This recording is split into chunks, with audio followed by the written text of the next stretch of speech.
Vamos lá, minha gente queridíssima. Preste atenção. Já estabelecemos as diferenças principais entre a ADO, a ação direta de inconstitucionalidade por omissão, e o mandado de injunção.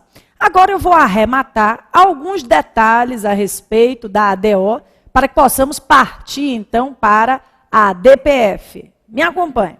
Olha só, vamos lá. Ainda na ADO, na ação direta de inconstitucionalidade por omissão, eu quero que você anote aí, né, que a ADO, ela pode analisar a omissão total da lei ou ainda a omissão parcial.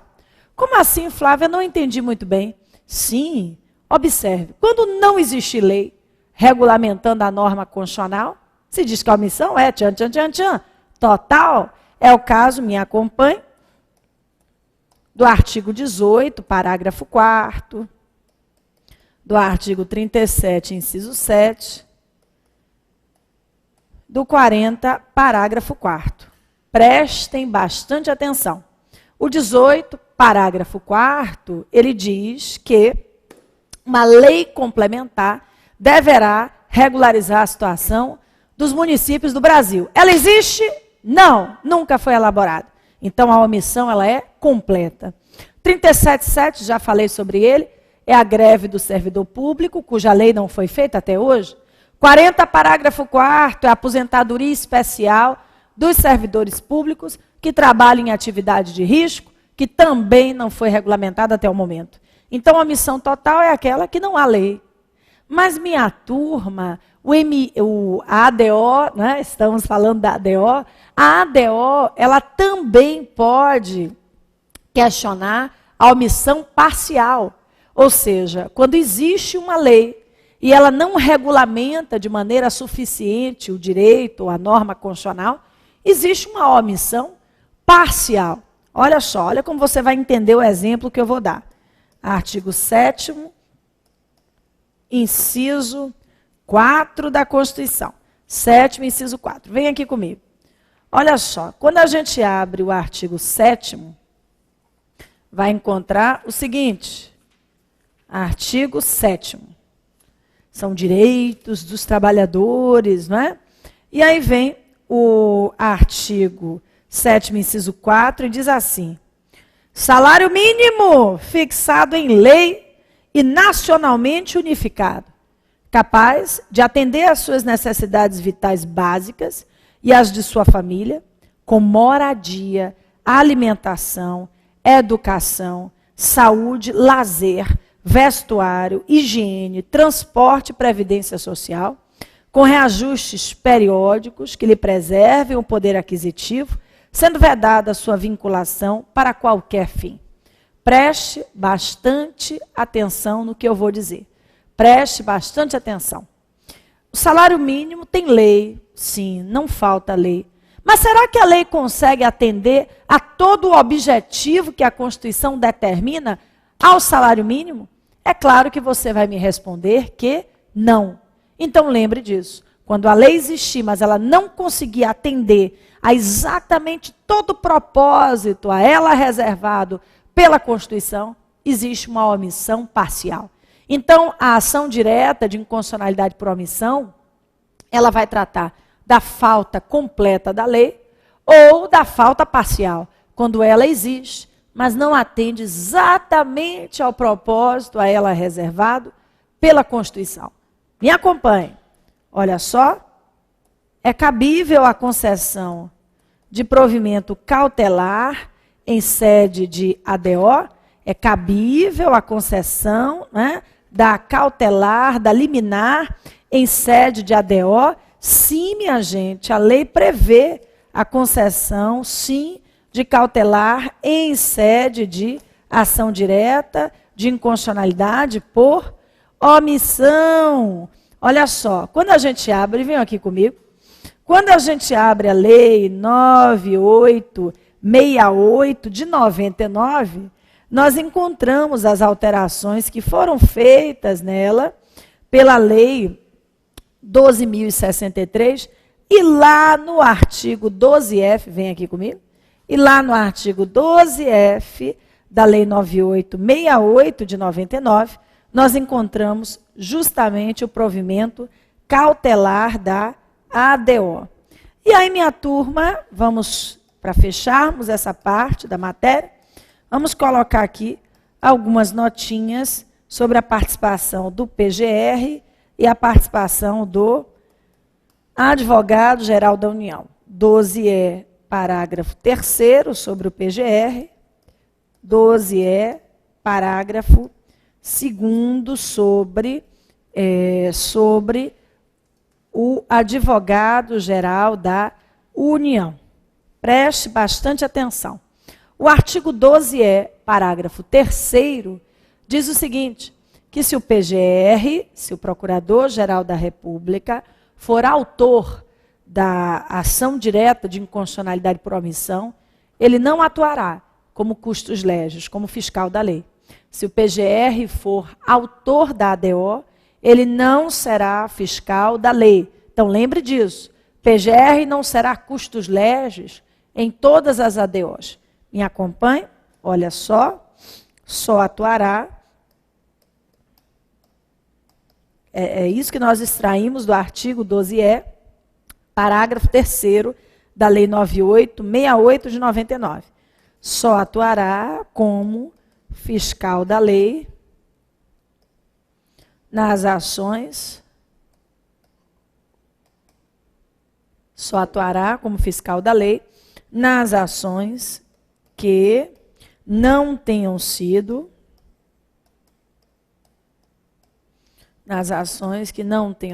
por ele propostas. Então, vamos lá. Preste atenção. O Procurador-Geral da República só atuará como fiscal da lei nas ações que não tenham sido por ele propostas. PGR não vai ser custos legis em todas as ADOs, não. Olha, eu não me lembro nem quantas vezes falei em sala, assim, antes da lei regulamentando a ADO, não é? A 12.063, que alterou a 9868. Eu me lembro que antes da lei 12.063, que trouxe aí a regulamentação da ADO no plano infraconstitucional, eu dizia assim, para que o advogado-geral da União vai atuar em ADO? Ele vai defender o quê? O vácuo jurídico, a falta da lei? Pois bem, a lei que agora regula, não é, a ADO, ela não descarta completamente a atuação do advogado-geral da União, mas não é uma atuação obrigatória. Me acompanhe? Olha só, na forma desse artigo 12E, parágrafo 2º, nós deduzimos o seguinte, olha só, se o AGU for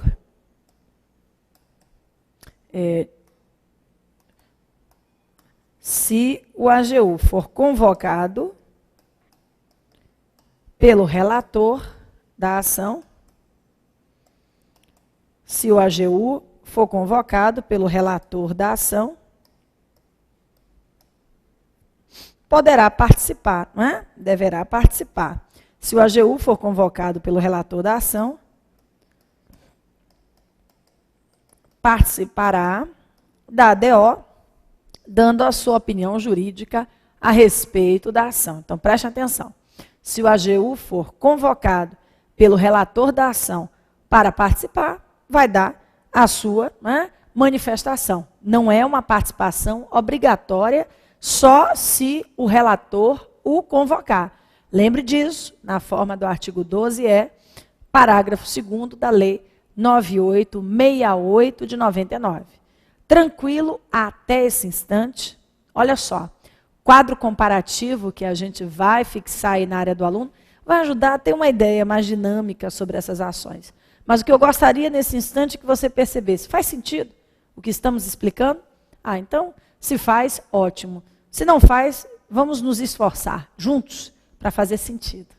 Agora eu vou tratar da ADPF, da arguição de descumprimento de preceito fundamental. Venha comigo. Olha só. Vamos falar dela. da arguição de descumprimento de preceito fundamental. Coloquem aí o histórico, a sua base legal. 102, parágrafo 1º, e a Lei 9882 de 99. Artigo 102, parágrafo 1º, e Lei 9882 de 99. Vamos organizar aqui o raciocínio. Até agora, nós não vimos nenhuma ação que permitisse a análise de uma lei municipal violadora da Constituição Federal. Até o momento, nós não vimos uma ação que permitisse a análise de atos normativos secundários, portarias, decretos, regulamentares, em face da Constituição. Até o momento, não vimos uma ação que permitisse a análise de uma lei de 1950, 60, 70, violadora da nossa atual Constituição. Bem, eu vos apresento a ADPF, a ação residual do controle concentrado de constitucionalidade. Praticamente tudo que não pode ser discutido nas outras ações, aqui pode fazer parte dela. Então vamos anotar direitinho, vamos percebendo essa arguição. Me acompanhe. A ADPF surgiu em 1988, na forma do artigo 102, parágrafo 1º da Constituição. Se você fizer a leitura do parágrafo 1º do artigo 102, vai perceber que o texto diz o seguinte, minha gente, que a ADPF será julgada na forma da lei. A ADPF será julgada na forma da lei pelo Supremo. Observem bem, quando o Supremo recebeu a primeira ADPF, a Corte entendeu que não deveria julgá-la, porque a Constituição fala que a ação será regulamentada por lei. Então o Supremo passou anos e anos sem aceitar o recebimento da ADPF, porque a Corte dizia que a ação precisava de regulamentação infraconstitucional. E essa regulamentação só veio quando, minha gente? 11 anos depois, por meio da Lei 9882 de 99. Então, preste atenção. De 88 a 99, nós não tivemos decisões finais de mérito em sede de ADPF. E até hoje, há muitos questionamentos a respeito dessa ação. Tanto que nós só vamos tratar dos pontos mais conhecidos, dos pontos já sedimentados a respeito da ADPF, tá bom? Nós vamos numa zona de segurança para a prova. Muito bem, então, a ADPF é criada em 88, só é regulamentada anos depois, em 1999, e é praticamente a partir daí que o Supremo começa a dar uma maior importância à ADPF.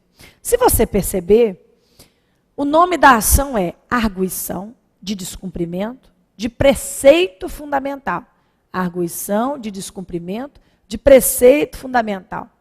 Ela não vai proteger todos os dispositivos da Constituição. O objetivo da ADPF é o de preservar os preceitos fundamentais. E quais são eles? Me acompanhe? Olha só, vamos colocar aqui. Preceitos fundamentais. Não existe uma definição legal do que seja preceito fundamental. A Lei 9882 não diz, nem a Constituição Federal.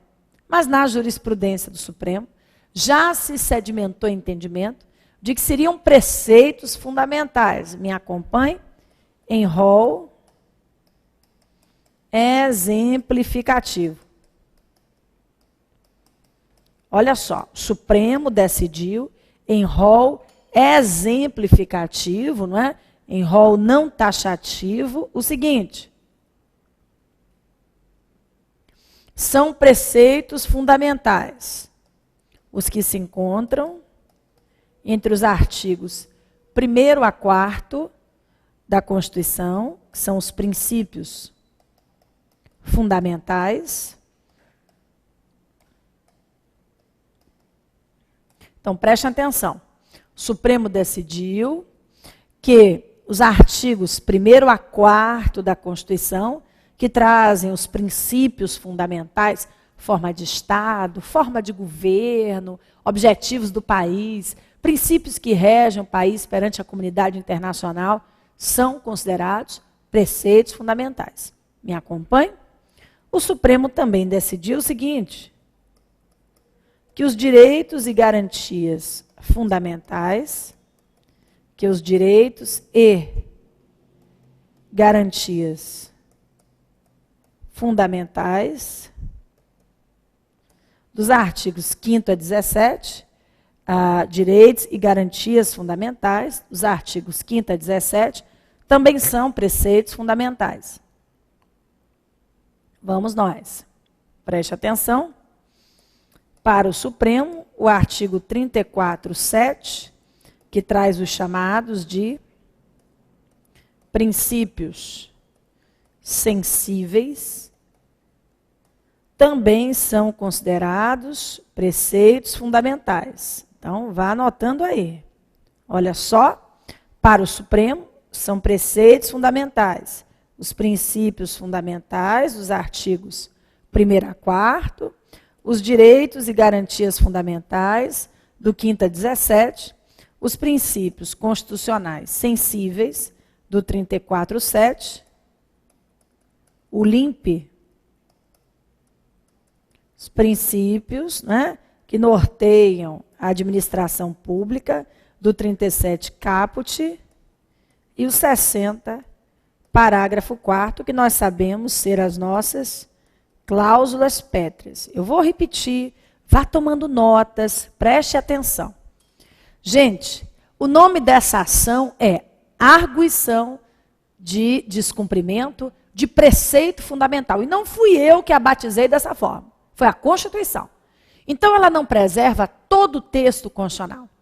Ela preserva os preceitos fundamentais que, segundo o Supremo, em rol exemplificativo, são, me acompanhe, os artigos 1º a 4º, que equivalem aí aos princípios fundamentais, os artigos 5º a 17, que se referem aos direitos e garantias fundamentais, o artigo 34, inciso 7, que cuida dos princípios sensíveis, as cláusulas pétreas do artigo 60, parágrafo 4º, e o 37 caput, que versa sobre o LIMP, os princípios que norteiam a administração pública, que vocês já devem ter visto ou vão ver, né, com o Matheus Carvalho de Administrativo. Minha turma querida, esse é o rol de proteção da DPF. Ah, como isso pode ser explorado em prova? Não. A banca pode colocar aqui, assim, né? Segundo o entendimento do Supremo, são preceitos fundamentais, apenas os direitos e garantias fundamentais. Você vai dizer o quê? Não, porque são vários os preceitos fundamentais aqui apresentados. Gente, a ADI, a ADO, a ADC preservam toda a Constituição. A ação direta de inconstitucionalidade genérica, a ação direta de inconstitucionalidade por omissão e a DPF preservam todo o texto da Constituição. Mas o nome dessa ação que a gente deixou por último é arguição de descumprimento de preceito fundamental. Ela não protege toda a Constituição, ela protege os preceitos fundamentais. E aí, venha comigo, vamos. Minha turma, quem é que pode ajuizar a DPF? A legitimidade ativa? Haha! Se abrirmos o artigo 2º da Lei 9882 de 99, vamos descobrir. Se abrirmos o artigo 2º da Lei 9882 de 99, vamos descobrir que, afinal de contas, prestem atenção, são os mesmos legitimados ativos que nós vimos até agora. Gente, a legitimidade ativa, o rol daqueles que podem ajuizar as ações do controle concentrado, é exatamente o mesmo. Artigo 103, incisos de 1 a 9 da Constituição. Artigo 103, incisos de 1 a 9 da Constituição. Tranquilo, até aí, mesa da Câmara, mesa do Senado, Procurador-Geral da República, Presidente da República, nossa, são vários, e você vai levar exatamente esse rol para a prova, hein? É só ler, reler, fazer os exercícios de provas anteriores, que a memória ela vai, né, amadurecendo com relação ao tema. Bem, mas a ADPF, ela ainda sofre muitas restrições, coitada. Dentre elas, ela passa por um caráter residual, por uma noção de subsidiariedade. Vem aqui comigo que você vai compreender. Olha só, vamos colocar aqui. Caráter residual da ADPF. Vamos trabalhar com esse caráter residual da ADPF. Quando a gente abre o artigo 4º, parágrafo 1º da Lei 9882 de 99, nós encontramos o seguinte: só caberá à ADPF se não houver nenhum outro meio eficaz de sanar a lesividade. Só caberá à ADPF se não houver nenhum outro meio eficaz de sanar a lesividade. Flávia, mas o que é isso? Minha turma, o Supremo já interpretou esse dispositivo. Então, o que é que nós levamos para a prova? Me acompanhem, vejam bem. Para o STF,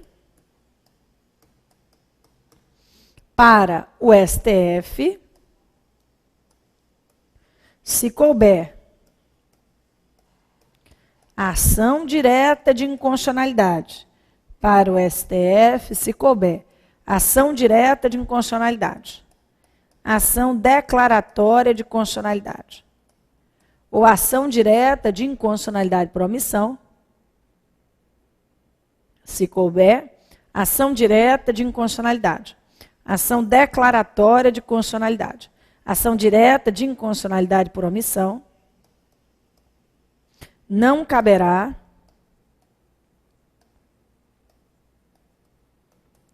ADPF. Não caberá ADPF. Então, preste bastante atenção. Se for hipótese de ADI, não cabe ADPF. Se uma lei federal violar um preceito fundamental, violou uma norma da Constituição. Qual é a ação cabível? Eu vou repetir. Se uma lei federal violar um preceito fundamental, qual é a ação cabível? Essa mesmo que você pensou. ADI. Mas, Flávia, preceitos fundamentais não são protegidos pela ADPF? Não. Preceitos fundamentais são as únicas normas da Constituição que a ADPF preserva. Todas as normas da Constituição, inclusive os preceitos fundamentais, são protegidos pela DO, pela DC e pela ADI. Então, minha gente, preceitos fundamentais são normas da Constituição. A singularidade da ADPF é que ela só preserva os preceitos, mas as outras ações preservam todo o corpo normativo da Constituição, inclusive os preceitos fundamentais. Então, me acompanha aqui, vá raciocinando comigo. Olha só, se uma lei federal,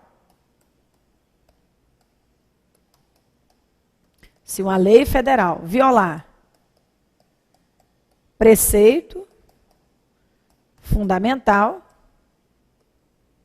ela vai ser objeto de quê? Isso, de ADI, porque preceitos fundamentais são normas da Constituição. E aí acabei de dizer, olha só, que se couber ADI, ADC ou ADO, não caberá ADPF. Vamos mais uma vez. Se uma lei estadual violar preceito fundamental, se uma lei estadual violar preceito fundamental, qual é a ação que vai, ser utilizada para combater essa norma? Isso é a ação direta de inconstitucionalidade. Tranquilo até aí? Haha. Ah, Flávia, olha, até aí entendi, mas eu não entendi, então é para que serve a ADPF? Então vamos lá, vamos colocar as hipóteses de cabimento da ADPF. Me acompanhe. Vamos escrever aqui, ponto 6. Vamos lá. Hipóteses de cabimento de ADPF, que é o nosso último ponto aqui na ADPF. A gente vai trabalhar com os pontos principais da ADPF. Vamos lá. Hipóteses de cabimento de ADPF. Lei municipal, vá anotando que a gente vai explicar. Lei municipal que viola diretamente a Constituição Federal, lei municipal que viola diretamente a Constituição Federal, lei distrital, lei municipal que viola diretamente a Constituição Federal, lei distrital, de natureza municipal, que viola diretamente a Constituição Federal, normas pré-constitucionais. Esse é o objeto principal da ADPF. Esse é o objeto principal da ADPF. Veja bem, uma lei municipal que viola preceito fundamental pode ser objeto de ADI? Não, você sabe disso. Afinal de contas, o objeto da ADI é a lei federal ou estadual, municipal não. Lei distrital de natureza estadual pode ser objeto de ADI? Claro. Se uma lei distrital de natureza estadual violar preceito fundamental, ela vai ser objeto de ADI mesmo. Mas se for uma lei distrital de natureza municipal, qual é a ação para questioná-la perante o Supremo? ADPF. E uma norma pré-constitucional? Uma lei de 1950, 60, 70. Vem aqui comigo, preste atenção. No controle, eu quero que você anote o que eu vou dizer aqui agora. No controle de constitucionalidade, vamos colocar aqui uma nota importante. No controle de constitucionalidade,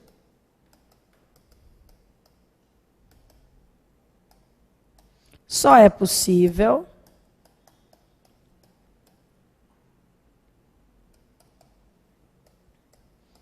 analisar a norma pré-constitucional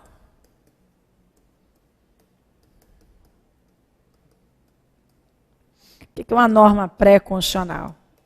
Uma lei de 1940, 1950, 60. Então, preste atenção. No controle de constitucionalidade, só é possível analisar a norma pré-constitucional, uma lei de 1940, 50, 60, por meio do sistema difuso. Preste atenção. No controle de constitucionalidade, só é possível analisar a norma pré-constitucional, que é uma lei de 40, 50, 60, por meio do sistema difuso, ou no controle concentrado pela ADPF. Tomou essa nota? Registrou? Ótimo.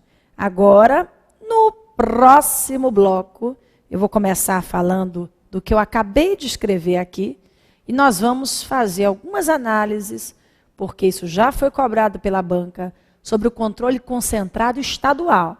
Visão bem simples sobre o controle concentrado estadual, que a gente precisa levar no dia da prova. Até já!